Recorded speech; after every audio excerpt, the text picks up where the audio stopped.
Hello, everyone. Welcome back to the Dr. Nasser Shake Show. I'm your guest host. My name is Dr. Nasser, and what's on tap for you today is our continuing series of the debate between conservative Latinos and liberal Latinos. We're going to get to that in the next few seconds, but before we do, we hope you subscribe to our channel, like, share, and follow us, hit that notification bell, put your comments down below, share what your thoughts are. Let's get to part 5 of that video right now. That says that it's going to take almost 2 years to identify the thousands of families that were separated at the border. Who thinks it was immoral to separate families at the border? I am for people, and I feel like the things, the hate, the stereotype, it's affecting real human beings and causing people not to see people as people, but as objects, as this thing with an emotion attached to it. And that level of discrimination is causing families to be separated. People are losing their lives, they're dying, and that is the issue I have with it. Anyone that does not see it immoral, what do you have to say? I just want to say the only reason I don't see it as immoral is just because like you or me or any of us here were to commit a crime here in America, we would be separated from our family. We'd go to jail. Like it's the same thing that would happen to anybody else who committed a crime in America. And crossing the border illegally is committing a crime. I would also like to say that there needs to be some sort of misdemeanor. You can't just assume that these people are families. You need to validate these things. You can't just take it as face. Oh, this is your mother? Fine. Because it's been documented that that's not the case.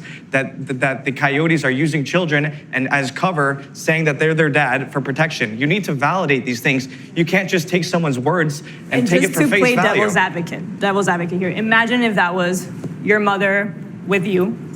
But it was his mother. Would you feel okay if your mother and you were separated? No, I would be sad. Absolutely. I never said that separating the families isn't horrible, because it is horrible and it is saddening. And just look at the images of the conditions. And that stopped. It is sad, but at the same time, just because something is sad, or just because it's unfortunate, doesn't mean that you need to have some sort of way to validate these things. You can't just take someone's words and say, oh, this is my father. Okay, good to go. The people who are talking about this are unaffected by this. The people that this is happening to are Central American indigenous communities.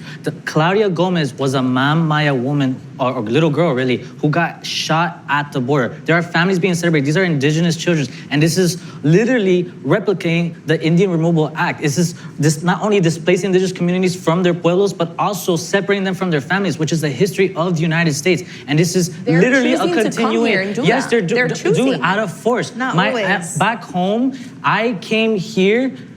My cousin stayed there, and guess what happened? At 18, he died. That is the reality that we're escaping. And unfortunately, these gangs, these instability of our countries often come from the United States, going to our communities and trying to start a business there by displacing us. But that was the past. This We're in is the still future going now. on. We're in the present. That's the present. It's still going on. I feel like you have more invested yourself in another country than here.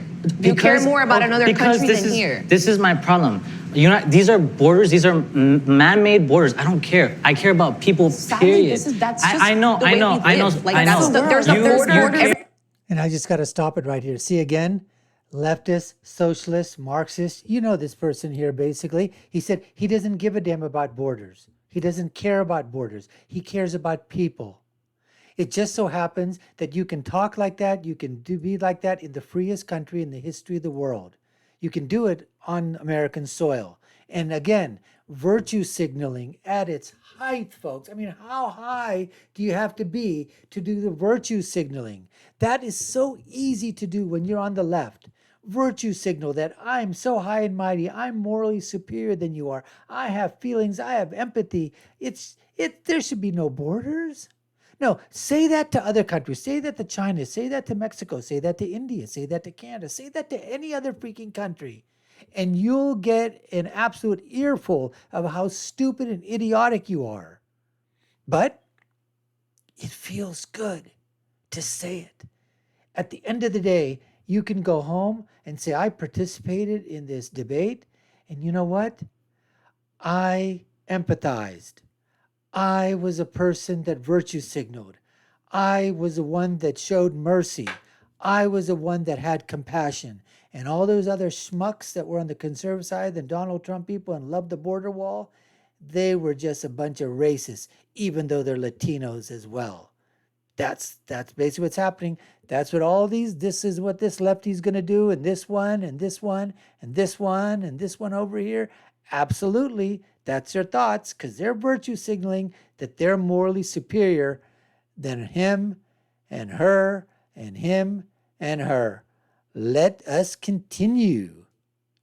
There's a border right now in Colombia. In Colombia, we care- don't want you more. care- There's a million Venezuelans that are in Colombia. Yes, you care so much about American people. Congratulations. I'm not like that. I'm sorry. I do think about my community back home. You assimilate to Americanness, and that is good. This should be home now. This should be home. You shouldn't keep saying back home. Again, this is coming from a point of view. It's separatism. Literally- Like you guys are acting like as if we're not all human. Exactly. So humanity is being stripped. They're being dehydrated. They're being murdered. Let me ask you this: there's many Venezuelans, that are coming to Miami and South Florida. In your eyes, is there any difference between some of the Central American families that are at the border and some of the Venezuelans that are trying to come? I mean, yeah, there's a lot. There's a lot of differences. One of them is the majority of, not the majority, but there's a very large majority of Venezuelans here who have a lot of money. Some of them are even Chavistas. Some of them are, they're kind of like took their money, came here, they have businesses. So in terms of like humanity, no, they're all humans, but the majority of the poor Venezuelans are going to countries like Peru, countries like Colombia, and countries like Brazil. The rich ones are all here. Right, but there is, we do know factually, right, that there are many Venezuelans that are trying to leave the Maduro government and that are trying to seek asylum here. So my question is, for everyone, do they deserve the same opportunity to seek asylum than a Central American family right now? I feel everybody is the same. Everybody has, what people don't understand is there is laws and regulations. To claim asylum, there's about 5 different, don't quote me right now, but there's about 5 different options. Political reasons, if you're being prosecuted for political reasons. I have a friend that claimed asylum that way. If for race, Religious they're legit. persecution. Yeah, exactly. It's not just because your town was affected by some sort of a gang and now you're poor and then so you come up. It's not like that. It's like legitimate reasons. You have to verify paperwork to claim asylum. When you think of this American dream, right? Oh, God. What type of American dream? It may not exist, and you tell me that. It may not exist, right? But when you do think of this idea of the American dream, what does that look like for the Latinx community? In my opinion, the American dream is opportunity. And even though our country is not perfect, I think there's more opportunity here to succeed than any other country in the world. And I can't argue. Sorry, I didn't mean to cut you off. All right. I think that the American dream, what essentially it means is people from the global South coming here and then obtaining the privilege to ignore the United States' involvement in the global South. What does that look like for you? To me, as he said, the dream is opportunity. It is to come here and make money. It is to have my own business. It is to succeed. I don't necessarily think education means success. I have many friends and many people that I know are millionaires and didn't go to school, didn't finish the work, college dropouts. And I actually agree with you, and we talked about this earlier, about the pharmaceutical industry and how anti-big pharma I am. And even though we may have our disagreements, most of us just want to reboot in all establishments. And this means our healthcare, these like pharmaceuticals, it means education, it means everything else. But what I don't want is to give the government more power because they're already messing everything up. Yeah. The less government reliance, the better. Walk into a DMV, see how that's run. Walk into a small business, see how that's run. United States You get Postal government Service. out of the way, I promise you, things will take care of themselves. The more the government puts their hands in everything, the more things get ruined.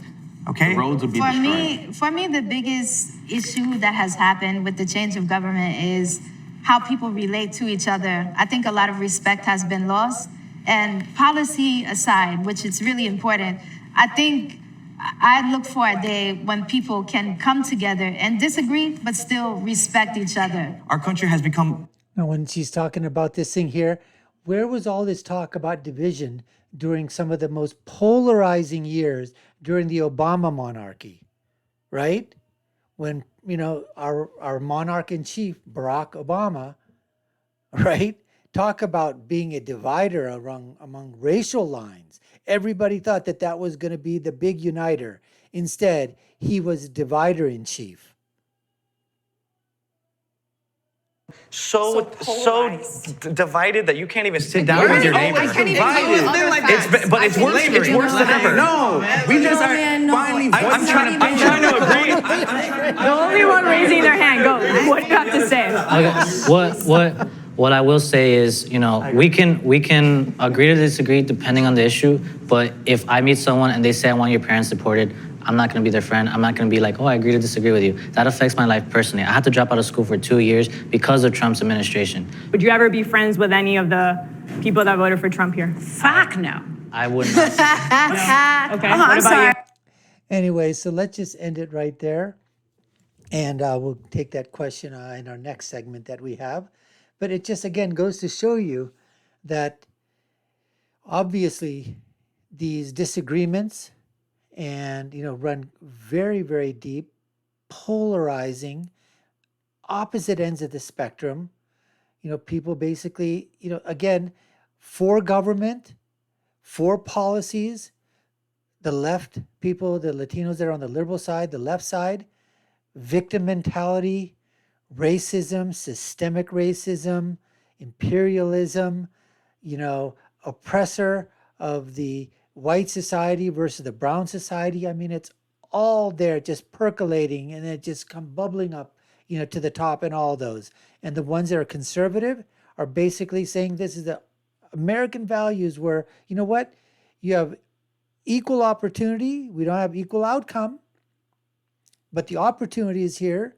It's the greatest place on earth to fulfill that opportunity if you're willing to work hard.